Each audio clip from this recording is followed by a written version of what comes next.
All right, guys, how's it going? Today is June 3rd, 2025. Hope everyone's been having a really great week so far. It's crazy that it is June, so it's pretty wild to think we're almost halfway through the year at this point. But happy to be back this week with another cool topic. I don't think this one's going to take super long today, but we're going to be talking about the importance of doing giveaways as a music maker. This could be, doing social media giveaways like Instagram or Facebook, or even doing things on YouTube to kind of get people involved, get your fans involved. You can give away vinyl, you can give away shirts and hoodies, any type of merch. You can give away experiences like concerts and shows and things like that, any type of live event that you're doing. There's a lot of different options. So we're going to be going over this Bandzoogle article today. This one keeps it pretty simple. It's called 5 Ways to Do a Giveaway Your Fans Will Love. Firstly, I want to kind of talk about my experience doing giveaways. I think I probably did my first giveaway around maybe 2020 or 2021. And I started doing mostly merch giveaways because this was back when I was doing a lot of Proven Knowledge merch. I was trying to kind of make a clothing brand, doing a lot of designs. So I was doing giveaways for that, and some of my early EPs, such as the Sound Origin series, I did merch pieces for each one of those as well. So I remember doing, I think, a t-shirt giveaway for volume 2 and a hoodie for volume, or maybe it was volume 1, and then a hoodie for volume 2. I forget what I did for volume 3, but I had different merch pieces. I might have done like a Proven Knowledge hat or something like that. But each giveaway, I try to do something a little different, and I mostly try to theme it with whatever project that is coming out. And I'm actually doing one this coming week, actually, for my brand new project called When Loves the Motive. I'm going to be doing kind of like a give people the option type giveaway where you can choose between, if you win, obviously, you can choose between getting a hoodie or a t-shirt that is themed to the project. And these are exclusive pieces that I'm not selling anywhere else. They were only on Even for the early release, so they're not anywhere else. So whoever wins is going to get an exclusive merch piece. So I always kind of looked at it as building some type of an experience, offering exclusivity in some type of way, or just letting people know that it's like a very limited item. I also did a vinyl giveaway for Unknown Advantage a couple months ago, and that was probably my most well-received giveaway. And I probably had 40 or 50 people enter that, and I held that Instagram only. I hold a lot of my giveaways for Instagram only because that's where my audience is. And I think any suggestions I would have is either tailor it to the email list or pick maybe 1 or 2 platforms to do the giveaway on, just to keep it very simple and concise, and kind of keep it fair for the participants as well. I wouldn't be doing giveaways on every platform, but we're going to get into this list here, and they're going to break down some different ways that can kind of help you guys generate ideas, but also just kind of have a format for the giveaway, which I think is super cool. So number 1, it says make it personal. As a musician, doing a giveaway is a great way to connect your fan base and give them something that could stay with them forever, especially if it's something personal. This could be as simple as adding an autograph to whatever you're giving away, or as involved as writing a personalized letter or recording a video for the winner. You can set up items on a dedicated landing page on your website and have your fans enter their email address in exchange for a chance to receive a specific customized item. Include an image or 2 to show them what they'll be getting to stir the interest. No matter what you decide to give away, making it something personalized will create a lasting memory for both of you and your winning participant. A big thing I think that you can do too is if you have the product or whatever it is physically in front of you, definitely take pictures of that as kind of proof of, what it actually looks like, because rendering just the images or the images that were provided by the company, like if it's a piece of merch or something like that can be effective. But if you want to take it one step further, I would always put like an image or 2 attached to it of the actual item. So that way people see it, they know what it's going to look like in person.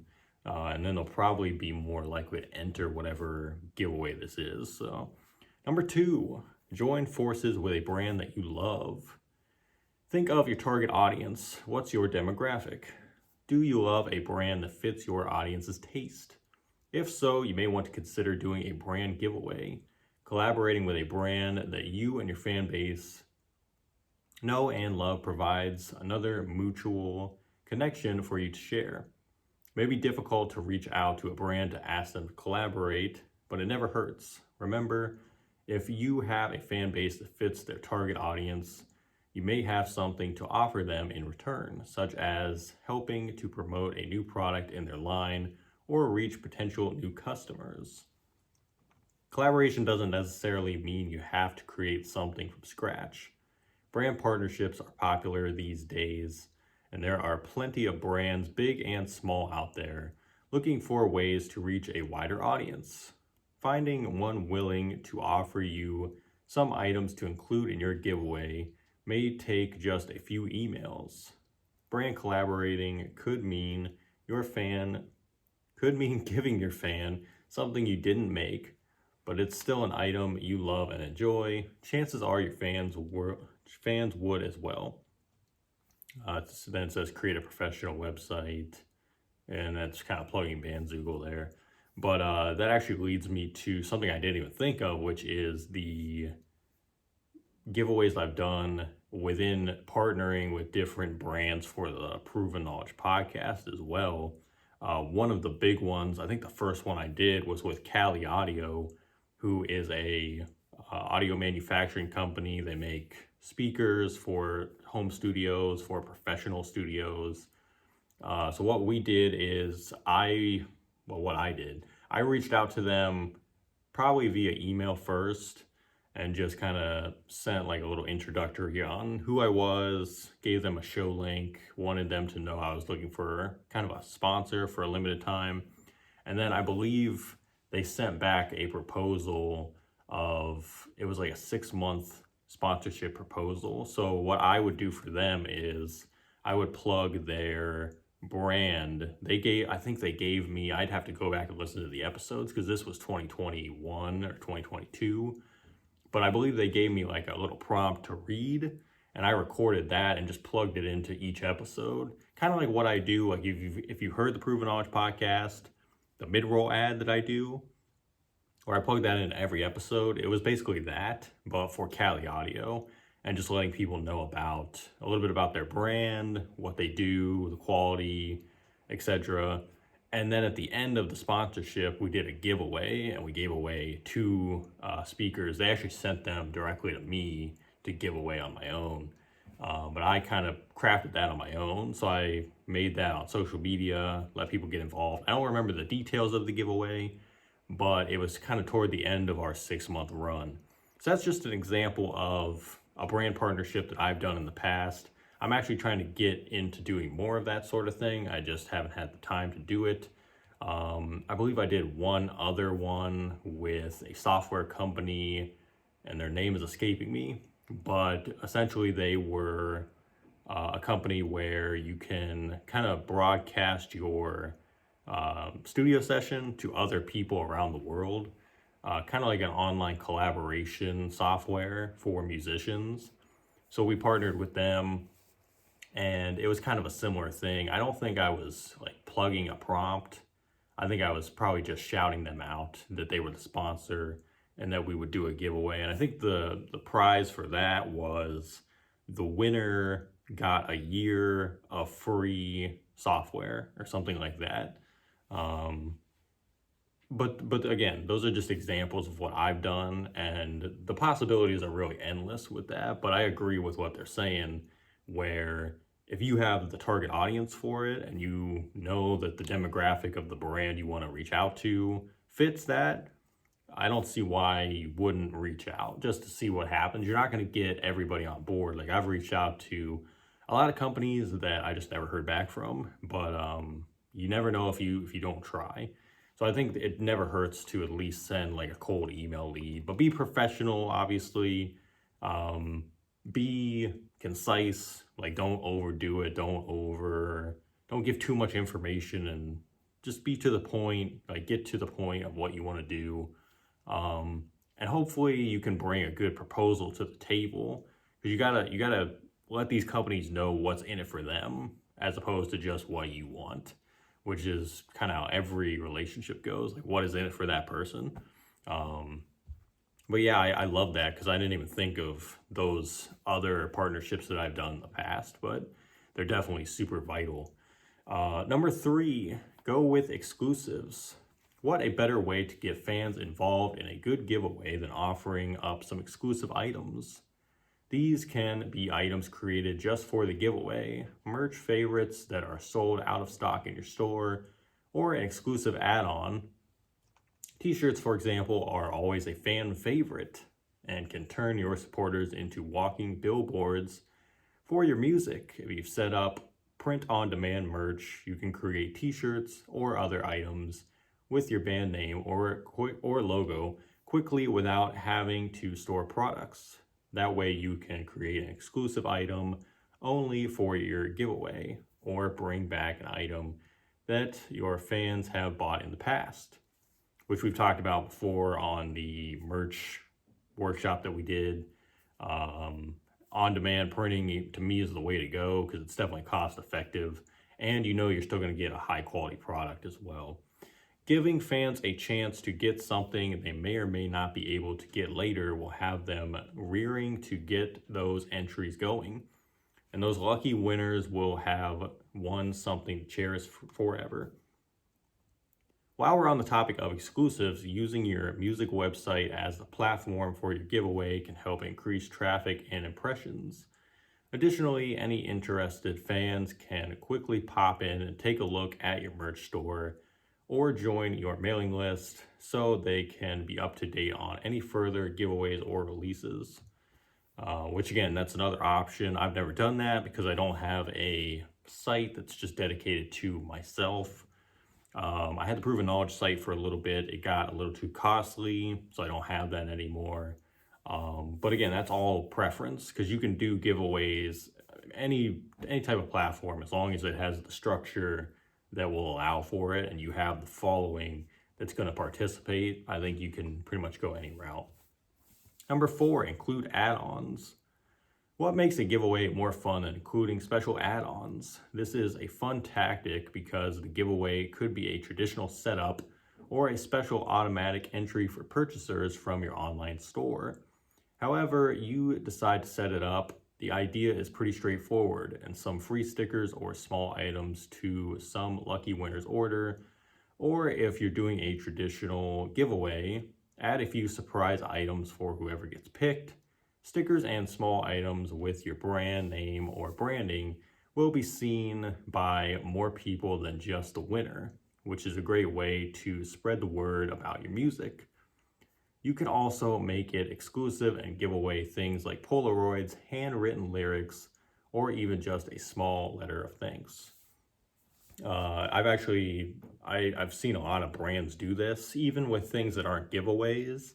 There's actually a clothing company that I'm a big fan of called Acrylic, and they make a lot of producer-centric clothing. It's inspired by the beat scene and the producer community. And I love their shirt design, so I get a lot of shirts from them. And they always send stickers. They send little like promo cards with more information on their brand. Sometimes they'll even send like discount codes or things like that. And to me, that shows like the company actually cares about the customer. You know what I mean? It shows that they're putting in that work to ensure that you're a return customer. I think the only thing I'd keep in mind is that now that I've been shipping a lot of physical products like vinyl, I've been reading more rules on shipping, and certain types of shipments will not allow you to attach anything with it. Like, for example, media mail. Media mail is usually through the U.S. Postal Service, and it allows you to ship things like CD and vinyl at a much better rate than the standard flat rate. I haven't used media mail a ton, but I know people that have used it. If you do that, you cannot attach anything in with whatever media it is. So while you're paying less, if you want to do any add-ons for your shipment, you're gonna have to send those separately. So just keep things in mind like that. But if you're sending like a standard flat rate, or you're maybe shipping with UPS or FedEx, whatever it is, or if you're shipping directly from an on-demand printing place, that's obviously different, but you can probably add things in at that point. But just keep in mind about shipping rules and things like that, and obviously how it'll affect the weight of the package too. And I like what they said, where just keep it small, don't add big add-on items, because you want your big ticket item and then you just add on little things in to kind of make them extras and kind of get the point across that they are add-ons. Number 5, make it fun. Most importantly, create a giveaway that's fun and will make your fans want to participate. While there are always the classic tag yourself, tag a friend, and other simple entries, the world is your oyster here. So why not brainstorm another way to take entries? Many artists are doing giveaways. Approaching this step creatively can make you stand out from the crowd. Some ideas for entry submissions could be to complete an unfinished lyric for your latest song in an Instagram story, or duetting a TikTok video about how your music has affected someone. Consider creative options for interaction. This makes the entry experience fun and creates a memorable experience for your fans. Giveaway prizes offer your fans tangible pieces of their connection with you. Whether you end up going the personal route or collaborating with a brand you like, your fans are sure to love it. And yeah, that's the biggest thing. And I feel like if you can figure out how to not make your giveaway fun, I think you're trying pretty hard, because the whole point of a giveaway is that it is fun and they're gonna win something free. You know what I mean? The big thing you want to push is that, yeah, you're gonna get something for free, because everybody wants free stuff. So I don't think it's that hard to make it fun. I feel like you just gotta kind of be yourself. And like I always say, just inject your personality into the giveaway. If you're filming a video to announce the giveaway, like actually put your personality in that and let people know about it, and they'll be interested, especially if they're already familiar with your stuff. But that's pretty much it right there. That's the whole article. So definitely give that a read. That's the only article that I found that I felt was worthy, but I know there's probably other ones out there that touch on giveaways and kind of the importance of those and what they can do for you as a music maker. But I hope this helped you guys kind of generate some ideas, maybe brainstorm a little bit. But that's all I have for you today. We're going to be back on June 12th, and we're going to be talking about goals for the second half of the year. The goals I have, or maybe the goals that some of you have, and goals you could set for the last 6 months of 2025. Even though we're not quite there yet, it's going to be kind of like looking ahead a little bit and planning for that. So that's kind of just going to be a carefree, kind of off the script topic, I think. I don't think I'm going to have articles for that, but I'll see what I can do. I'll see if I can find anything for that. But like I said, thank you guys for watching today. Hopefully you got something out of this, and hopefully you can do some really cool giveaways. And if you've done giveaways in the past, let me know in the comments what you've done and kind of the format for what you've created around that and how it went. Was it successful? Do you need to refine it the next time around? Just let me know. Let me know what you guys have done. But I hope you guys have a great rest of the week. Stay safe, stay positive, all that good stuff. We'll see you on June 12th. Take care, guys.